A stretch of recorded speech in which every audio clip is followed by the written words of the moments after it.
기도하겠습니다. 좋으신 아버지 하나님, 오늘도 저희들에게 이 아침의 시간을 허락하여 주시고 또 주님의 말씀을 묵상하게 하시니 감사를 드립니다. 주님, 오늘도 주님께서 허락하신 말씀 붙들고 우리의 삶을 잘 점검하게 하여 주옵소서. 우리가 열심으로 살되 방향성을 잃지 않게 하여 주시고 하나님의 거룩한 뜻이 어디에 있는가를 잘 분별하면서 주님께서 가시는 그곳을 향해서 우리 모두가 나아가도록 하여 주옵소서. 주님, 또한 우리가 이 시대를 어려워하여 답답해할 것뿐만이 아니라 그러나 탄식하지만 그럼에도 불구하고 하나님께서 회복하실 그날이 있음을 기억하면서 오늘도 그때를 향해서 깨어 준비하며 살아가는 저희들이 될 수 있도록 도와주시옵소서. 우리 구주 예수 그리스도 이름으로 기도드립니다. 아멘. 오늘 우리에게 주신 말씀은 예레미야 애가 1장 1절에서 11절입니다. 아, 슬프다. 예전에는 사람들로 그렇게 붐비더니 이제는 이 도성이 어찌 이리 적막한가. 예전에는 문 나라 가운데 으뜸이더니 이제는 과부의 신세가 되고 예전에는 모든 나라 가운데 여왕이더니 이제는 종의 신세가 되었구나. 이 도성이 여인처럼 밤새도록 서러워 통곡하니 뺨에 눈물 마를 날 없고 예전에 이 여인을 사랑하던 남자 가운데 그를 위로하여 주는 남자 하나도 없으니 친구는 모두 그를 배반하여 원수가 되었는가. 유다가 고통과 고된 노역에 시달리더니 이제는 사로잡혀 문 나라에 흩어져서 쉴 곳을 찾지 못하는데 뒤쫓는 모든 자들이 막다른 골목에서 그를 덮쳐 잡는구나. 시온으로 가는 길이 이렇게 쓸쓸하다니 명절이 되었는데도 순례자가 없고 시온성으로 들어가는 모든 문에도 인적이 끊어지니 제사장들은 탄식하고 처녀들은 슬픔에 잠겼구나. 시온이 이렇게 괴로움을 겪는구나. 대적들이 우두머리가 되고 원수들이 번영한다. 허물이 많다고 주님께서 그에게 고통을 주셨다. 아이들마저 원수들이 보는 앞에서 사로잡혀 끌려간다. 도성 시온이 누리던 모든 영광이 사라지고 지도자들은 뜻을 풀을 찾지 못한 사슴처럼 되어서 뒤쫓는 자들에게 힘 한 번 못 쓴 채 달아나고 말았구나. 예루살렘이 고통과 고난을 겪는 날에 지난 날에 그 모든 찬란함을 생각하는구나. 백성이 대적의 손에 잡혀도 돕는 사람이 없고 대적은 그가 망하는 것을 보며 좋아한다. 예루살렘이 그렇게 죄를 짓더니 마침내 조롱거리가 되었구나. 그를 떠받듣던 자가 모두 그 벌거벗은 모습을 보고 그를 업신여기니 이제 한숨 지으며 얼굴을 들지 못한다. 그의 더러움이 치마 속에 있으나 자기의 앞날을 생각하지 않는다. 그렇게 비참해져도 아무도 위로하는 이가 없다. 주님, 원수들이 우쭐댑니다. 나의 이 고통을 살펴주십시오. 대적들이 손을 뻗어 보물을 빼앗습니다. 이방인이 주님의 공회에 들어오지 못하도록 주님께서 이미 금하셨으나 그들이 성소에 침입하는 것을 예루살렘이 보았습니다. 예루살렘 온 백성이 탄식하며 먹을거리를 찾습니다. 목숨을 잃으려고 폐물을 주고서 먹거리를 바꿉니다. 주님 이 비천한 신세를 살펴 주십시오. 아멘.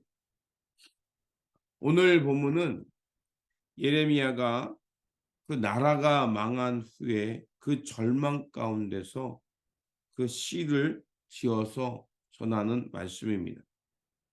예레미야 애가는 5장으로 구성되어 있습니다.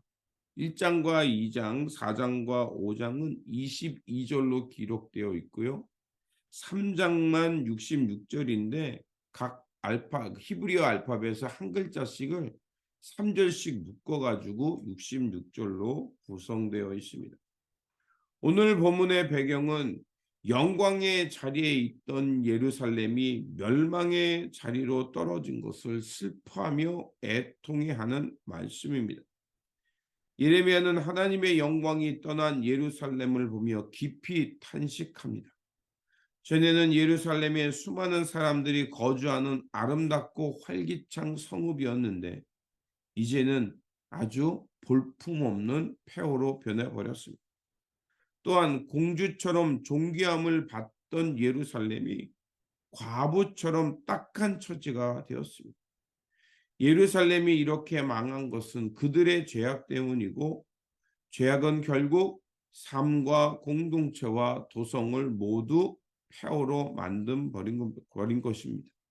그래서 1절은 이렇게 시작합니다. 아, 슬프다. 예전에는 사람들로 그렇게 붐비더니 이제는 이 도성이 어찌 이리 적막한가. 예전에는 문 나라 가운데 으뜸이더니 이제는 과부의 신세가 되고 예전에는 모든 나라 가운데 여왕이더니 이제는 종의 신세가 되었구나. 이렇게 탄식합니다.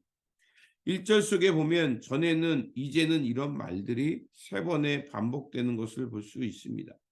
또한 슬프다라는 이 단어는 원어로 에카인데 아주 비극적인 상황을 묘사할 때 쓰는 단어입니다. 그러니까 슬프다라고 탄식하는 것은 어떻게 보면 그 예루살렘의 그 패망한 상황을 보면서 예레미야는 가슴속 깊은 곳에서 북돋아 오르는 탄식 속에서 지금 슬퍼하고 있는 것입니다. 하나님의 말씀으로 흥했던 유다가 죄로 인해 절망적인 상황에 떨어진 것입니다. 나라가 망하자 친구들은 다 배반을 했고 전에 동맹을 맺고 유다와 생사고락을 같이 했던 열방들은 배반하는 것입니다.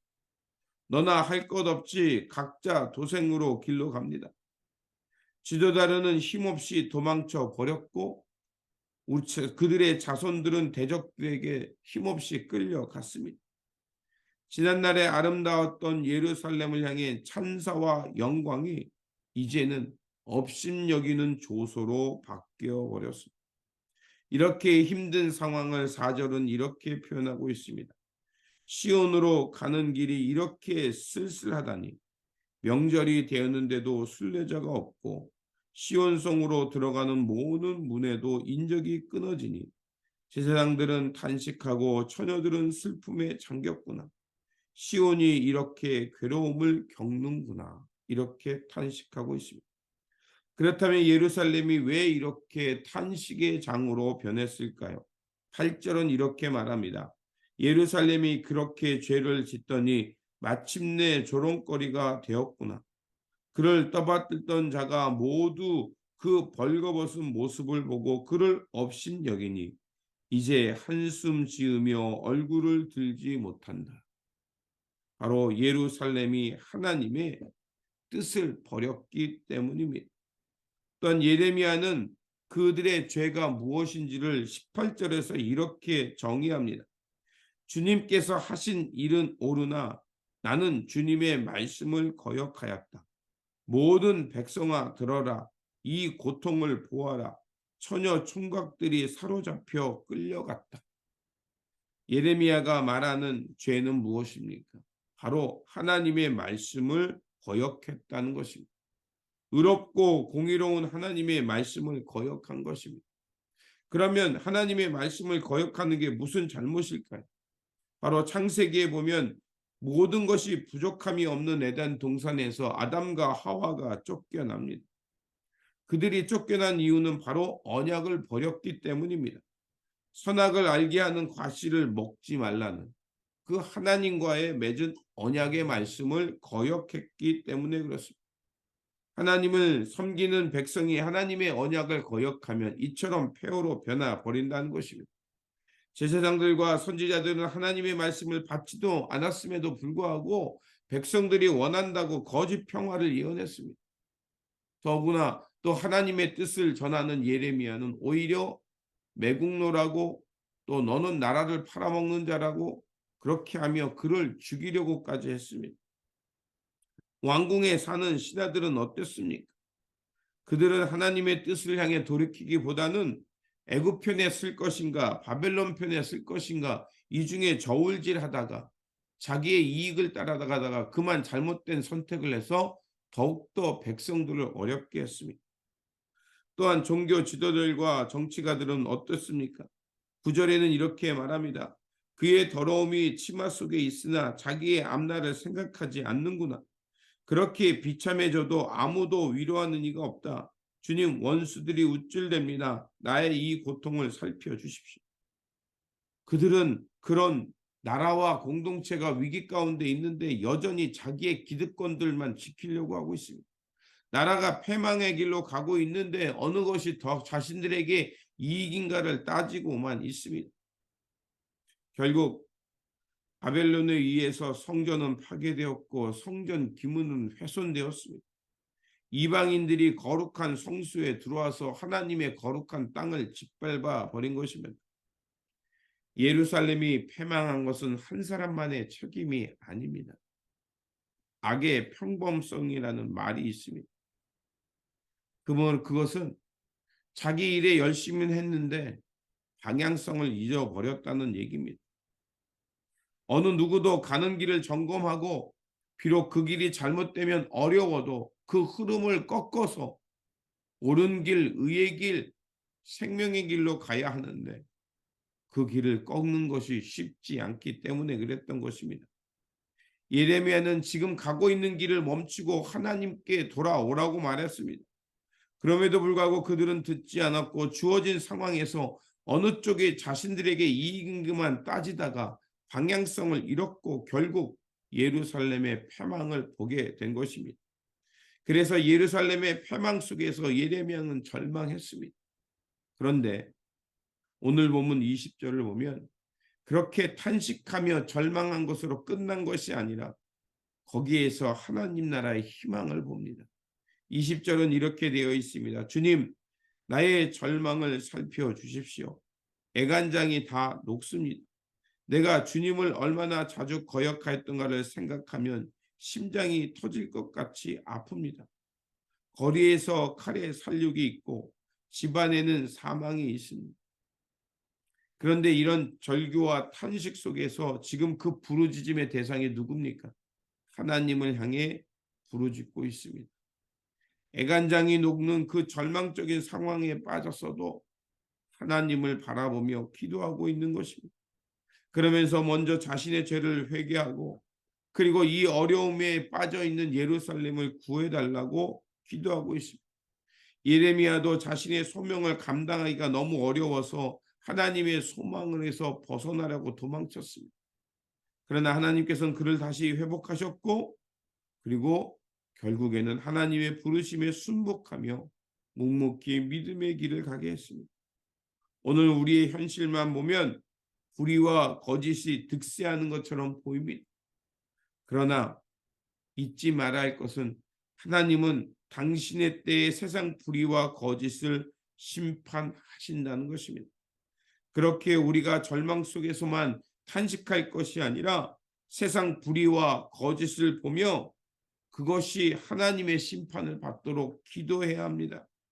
그 처참한 상황 속에서도 하나님의 백성을 구원하시고 회복하시는 하나님의 시선을 바라보아야 합니다. 오늘 우리의 시선은 어디를 향하고 있습니까? 주님을 향하고 주님의 도우심을 간구하는 그런 기도가 되어야 할 것입니다. 그리고 우리의 삶의 방향이 하나님을 향해 가고 있는지 점검해 보아야 합니다.